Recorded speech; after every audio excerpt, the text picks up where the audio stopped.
Hello guys, I am पीके।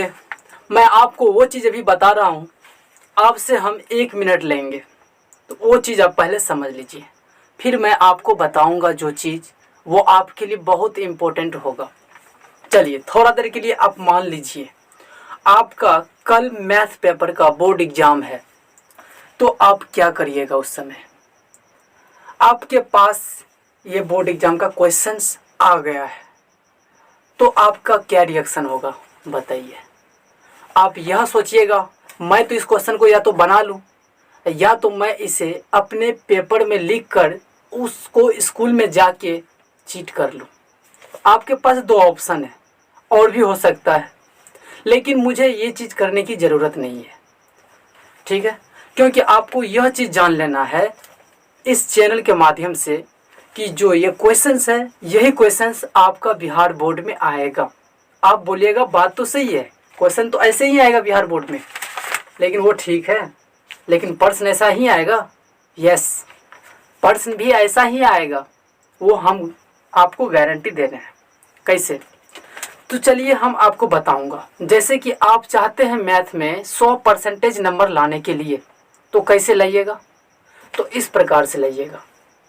जितना इसका questions है, अगर आप इस क्वेश्चंस के रूल को सॉल्व कर लेते हैं तो आपको अच्छे नंबर आ जाएगा।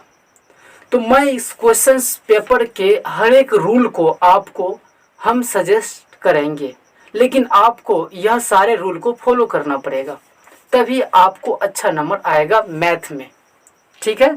एक प्रकार से समझिए, आपका जो बोर्ड एग्जाम स्कूल का जो एग्ज़ाम दिए हैं वो भी आपको समझ में आ जाएगा कि आप कितना क्वेश्चन बनाए हैं। दूसरी बात, आप ये क्वेश्चंस के माध्यम से अपने बिहार बोर्ड के लिए भी तैयारी कर लेते हैं मैथ का, देखिए बहुत फ़ायदा ही है, ठीक है? तो हम इसको एक एक करके तैयारी करा देते हैं कि आपको कौन कौन रूल का एग्ज़ाम में क्वेश्चंस पूछे जाते हैं, ठीक है? तो देखिए, तो सबसे पहला नंबर में आपको 1 नंबर का क्वेश्चंस आएगा, वह होगा संख्या क्या है? परिमेय संख्या है या अपरिमेय संख्या है या वास्तविक संख्या है या तो इनमें से कोई संख्या ही नहीं है। तो चलिए पहला क्वेश्चन हम इसी क्वेश्चंस का दे रहे हैं, ऑब्जेक्टिव, जो कि है 1/√2। पूछ रहा है 1/√2 कौन सी संख्या है, बताना है। आपको ऑप्शन में मिला है परिमेय संख्या, अपरिमेय संख्या और वास्तविक संख्या, इनमें से कोई नहीं, नॉन ऑफ दीज।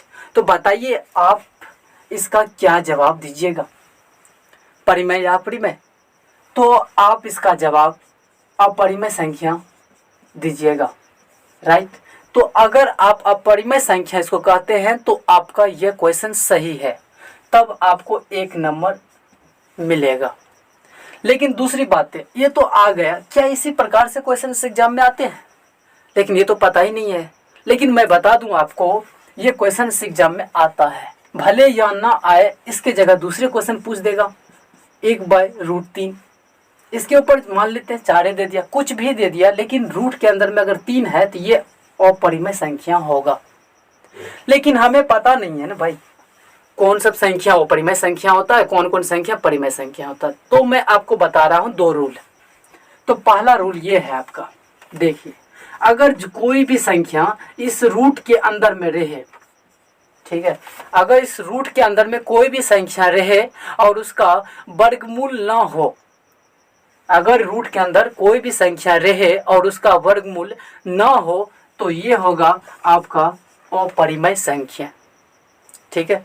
आपको ये चीज़ को निश्चित याद रखना जरूरी है कि रूट के अंदर में कोई भी संख्या रहे और उसका परिमेय वर्गमूल ना हो तो वह आपका अपरिमेय संख्या होगा। फॉर एग्जाम्पल मान लेते हैं कि यहाँ 3 है, 3 का वर्गमूल नहीं हो सकता है ना, पूरा पूरा वर्गमूल चाहिए हमको। जैसे कि √4 का वर्गमूल 2 होता है, तो ये √4 आपका अपरिमेय संख्या नहीं हो सकता, ये होगा आपका परिमेय संख्या, राइट? उसके बाद चलते हैं, रूट के अंदर में 81 है, तो बताइए ये कौन संख्या है? ये आपका परिमेय संख्या हो जाएगा, क्यों? इसका वर्गमूल होता है 9। अब चलिए कुछ और एग्जाम्पल लेते हैं, √2 ले लेते हैं, ये आपका कौन संख्या है? अपरिमेय संख्या, क्यों? इसका पूर्ण वर्ग नहीं होगा। अगर आपको वर्गमूल क्लियर रूप से आता है तो ठीक है। चलिए अब हम आगे और कुछ बताते हैं आपको।